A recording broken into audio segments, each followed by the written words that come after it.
சமீபத்தில் ஒரு ஹிந்தி ஆக்டர் கூட சொன்னார், நம்மெல்லாம் வாழறதுக்கு ஒரு 500-600 ஸ்கொயர் ஃபீட் போதும்.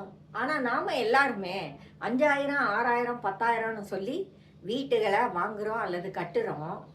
500 ஸ்கொயர் ஃபீட்டில் நம்ம வாழுவோம். மிச்சம் எல்லா இடத்துலையும் நம்மளுடைய அகங்காரமும் தற்பெருமையும் நம்முடைய பந்தாவும் வாழும் அப்படின்னு சொல்லியிருந்தார். நிறைய வீடுகளில் இது உண்மையாக இருக்குது.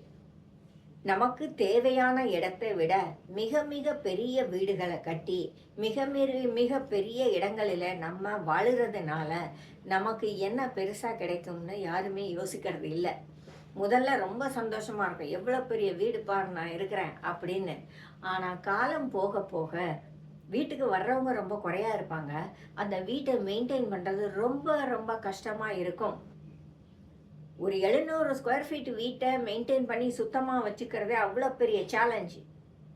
அப்படி இருக்கும்போது 5000-10,000 ஸ்கொயர் ஃபீட் உள்ள பெரிய பெரிய வீடுகளை என்ன தான் நீங்கள் நம்மக்கிட்ட பணம் இருந்தாலும் வேலைக்கு ஆட்களை வைத்தாலும் வீடு சுத்தமாக இருக்கும் அல்லது வீடு மெயின்டைன் ஆகும் அப்படிங்கிற எந்த கேரண்டியும் கிடையாது இல்லையா? அப்படி இருக்கும்போது நமக்கு என்ன தேவை, நம்மளால் என்ன முடியும், எதை நம்மளால் மெயின்டைன் பண்ணிக்க முடியும் அப்படின்னு யோசிங்க. பெரிய வீடுகளை கட்டுறது தப்பு இல்லை. அதை உங்களால் மெயின்டைன் பண்ண முடிஞ்சால், பெரிய வீடுகளில் வாழ ஆசைப்படுகிறது தப்பு இல்லை.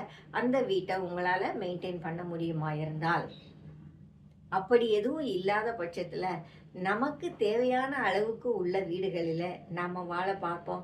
அது நமக்கு சமாதானமும் சந்தோஷமும் ரொம்ப பீஸ்ஃபுல்லாக இருக்குங்கிறத நீங்கள் இருந்து பார்த்தா தான் தெரியும்.